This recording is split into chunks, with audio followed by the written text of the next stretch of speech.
नमस्कार, आप सभी का स्वागत है मेरे इस चैनल में और मैं हूं जर्नलिस्ट डॉक्टर हरीश चंद्र लखेड़ा।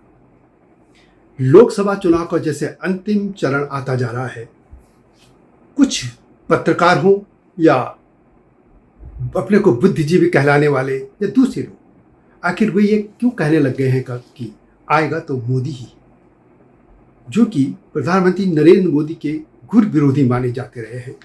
तो क्या उनके सामने राहुल गांधी ऐसा सपना लोगों को नहीं दिखा पाए, ऐसी आशा उन पे नहीं दिखी लोगों को राहुल गांधी पर, कि फिर वे कहने लग गए हैं कि आएगा तो मोदी ही। जी हाँ, मैं इसी पर बात करूंगा, लेकिन तब तक आपसे अनुरोध है कि इस चैनल को सब्सक्राइब अवश्य कर दीजिए। वैसे तो 4 तारीख को रिजल्ट आ ही जाएगा और 1 जून को जैसे ही मतदान का जो अंतिम चरण है वो खत्म होगा, मतदान खत्म होगा, तो एग्जिट पोल भी आ जाएगी। एग्जिट पोल के नतीजा को दिखेंगे और उससे पूरा सिनेरियो साफ होने लगेगा। लेकिन कुछ लोग ऐसे हैं, 2-3 नाम, मैं ज़्यादा नाम भी नहीं लूँगा, क्योंकि यदि आप आम लोगों से भी पूछिए तो बहुत से लोग ऐसे हैं वो कह रहे हैं कि आएगा तो मोदी। लेकिन मैं लोगों की बात नहीं कर रहा हूँ, हो सकता हो कि भारतीय जनता पार्टी से जुड़े हो, लेकिन मैं 3 नाम लूँगा। एक है योगेंद्र यादव, जो कि कभी इसी तरह के एग्जिट पोल के माहिर माने जाते थे और अब वो राहुल गांधी के सलाहकार मंडली में शामिल है। योगेंद्र यादव के बाद दूसरा नाम आता है राजीव सरदेसाई का और तीसरा नाम है प्रशांत का।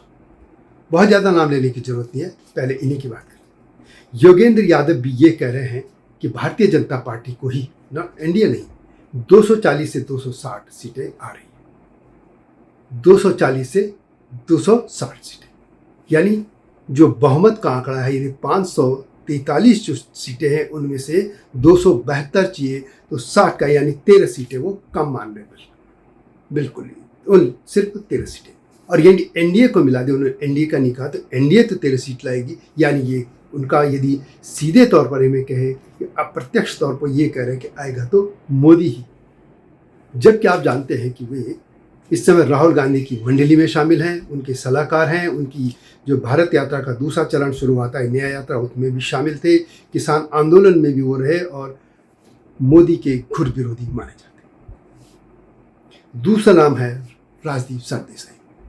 राजदीप सरदेसाई के बारे में ये घोषित तौर पर कहा जाता है कि वे कांग्रेस के समर्थक हैं और यहाँ तक कि वे अमेरिका में भी चले गए थे जब प्रधानमंत्री की यात्रा थी, और उनके साथ उन्होंने वहाँ भी एक ऐसे ही कुछ क्रिएट करने की कोशिश की, से ऐसा माहौल की जैसे विरोध हो रहा वगैरह वगैरह। खैर, उन्हीं को वहाँ पे लोगों का विरोध झेलना पड़ा था, वो अलग बात है। लेकिन अभी वो भी ये कह रहे हैं कि उनको भी कोई बहुत बड़ा चेंज पिछले के उसमें से दिख नहीं रहा है। यानी वे भी ये मान रहे हैं कि मोदी लौट रहे हैं, यानी वे भी ये मान रहे आएगा तो मोदी। और तीसरे हैं जिनको प्रशांत किशोर को के बारे में ये कहा जाता है कि वे चुनाव जिताने की कला जानते हैं। वही अलग बात है कि कई जगह वो चुनाव नहीं जिता पाया या उनको वहाँ से वापस भेज दिया गया, चाहे बंगाल हो, पश्चिम बंगाल या पंजाब या साउथ में कई हैं। हालांकि वो अपनी वजह से जीते थे, चाहे कैप्टन अमरिंदर सिंह हो पिछली बार जीते थे या ममता बनर्जी, जो भी है, लेकिन उनको ये माना जाता है या उनको इस तरीके से एक सामने प्रस्तुत किया गया है कि वे एक बहुत बड़े एक चुनाव प्रबंधक के तौर पे हैं और जिस पे हाथ रख देते हैं वो जीत जाता है। चलिए उनकी बात है। वे भी ये कह रहे हैं कि उनको भी कोई बहुत बड़ा चेंज होता नहीं दिख रहा, यानी मोदी हारते नहीं दिख रहे हैं, यानी राहुल गांधी लौटते नहीं दिख रहे हैं। कि लौटते क्या मतलब, यानी वो सत्ता में लौटते 10 साल बाद कांग्रेस। और इसका मतलब अप्रत्यक्ष तौर पर वो भी कह रहे हैं कि आएगा तो मोदी। आखिर ऐसा क्यों? सीधी तौर पर है कि जब कोई भी मतदाता सामने देखता है कि मुझे किसको वोट देना है, किस में उसका भविष्य, उसके देश का भविष्य सुरक्षित है, या फिर ये भी हो सकता है उसकी वैचारिक प्रतिबद्धता हो या और भी कई कारण होते हैं। लेकिन सवाल है कि आखिर राहुल गांधी में लोग आशा की किरण क्यों नहीं देख रहे? राहुल गांधी तो बड़े बड़े बयान कर रहे हैं, वो तो कह रहे कि हम हर घर में खटाखट पैसा देंगे, लाखों रुपया देंगे, जो बेरोजगार है उनको भी लाख रुपए देंगे, महिलाओं के भी 800 समथिंग जो भी अमाउंट है उनकी वो भी देंगे, 8,000 समथिंग कुछ उन्होंने कहा वो भी देंगे। इसके अलावा वो कह रहे हैं कि हम जातीय सर्वेक्षण करेंगे, प्रॉपर्टी का पुनर्वितरण की बात होती है, बहुत सा वो काम करें, लेकिन फिर भी लोग क्यों नहीं जा रहे उनके पास। पिछली बार भी उन्होंने किसानों को कहा था कि उनके खाते में 75,000 रुपये देने की बात थी सालाना, ऐसा कुछ था। अब सवाल ये है कि आखिर राहुल गांधी पे ऐसी होप क्यों नहीं देख रहे, और कोई कुछ भी कहे, चाहे कांग्रेस कितना भी दबाए, लेकिन ये मामला तो ये था साफ तौर पे इस बार भी कि मोदी वर्सेस राहुल गांधी ये चुनाव हो गया था। पिछली बार तो कांग्रेस ने घोषित तौर पे यही था कि राहुल गांधी का फेस आगे रखा था, लेकिन इस बार कांग्रेस इससे बच रही थी, लेकिन ये हो गया। लेकिन क्या लोगों की, यदि राहुल गांधी नहीं भी होते हैं तो क्या राहुल गांधी की बात कौन बनेगा? शरद पवार की पार्टी खत्म हो चुकी है। क्या ममता बनर्जी, जहाँ तक ये खबरें आ रही कि उनकी पार्टी पहले से और कम हो रही है, तो क्या ममता बनर्जी के नाम पे लोग सहमत होंगे? या मल्लिकार्जुन खड़गे वयोवृद्ध नेता, और यदि वो यदि बन भी जाते उनका नाम भी, जैसे कि खुद इंडिया गठबंधन की जो बैठकें शुरू हो रही थी और उसमें अरविंद केजरीवाल और ममता बनर्जी दोनों ने ये कहा था कि इनको मल्लिकार्जुन खड़गे को पीएम का चेहरा बनाना चाहिए, और यदि ऐसा हो जाता और यदि ये भी जीते तो पहला भारत को दलित और बौद्ध दलित प्रधानमंत्री मिलता। लेकिन उस पर भी कोई आशा लोगों को दिखी नहीं। क्या उत्तर प्रदेश के जो सबसे ज़्यादा सीट देता है जो राज्य, वहाँ से सपा के अखिलेश यादव, क्या उन पे लोगों की उम्मीदें टिकती हैं? आखिर कौन है फिर जिस पे उम्मीदें टिकी? विपक्ष में राहुल गांधी पे जो एक बड़ी विरासत उनके कंधों पर है, पंडित जवाहरलाल नेहरू, इंदिरा गांधी, या उनके जो दादा थे फिरोज गांधी, उनके डिबेट और जो भी वो मुद्दे उठाते थे वो एक अलग वो था। फिर राजीव गांधी, और सवाल है कि वो कैसी भाषा, न वो संयम से बात करते हैं, यहाँ तक कि छोड़िए और किसी को प्रधानमंत्री के लिए भी कैसी भाषा का इस्तेमाल करते हैं, तूता करके, यानी तू तड़ाक पे उतर आते हैं। न उनमें मर्यादा दिखती है, न उनमें आचरण दिखता उनका बोलने में, न उनमें व्यवहार, न विनम्रता। आखिर उनको नेतृत्व कैसे उनमें देखे लो। एक आक्रामकता से बोलना अलग चीज़ है, और एक तू तड़ाक करके बोलना अलग। आखिर राहुल गांधी ने अपनी इस तरह की इमेज किसके कहने पर बना दी?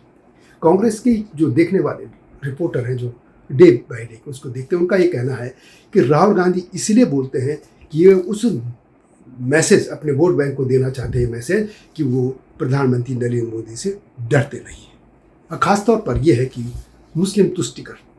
लेकिन सवाल है कि डरने वाली बात तो सभ्य भाषा में भी हो सकती है।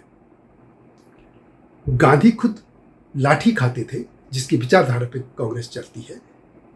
तो गांधी, क्या इस असभ्य भाषा कहीं गांधी ने की, या पंडित नेहरू ने की, या कभी इंदिरा गांधी ने की, या राजीव गांधी ने की? आखिर राहुल गांधी ऐसा क्यों करें? इन तमाम बातों से मुझे लगता है कि लोग उनमें वो नेतृत्व या वो भरोसा नहीं देख पा रहे हैं।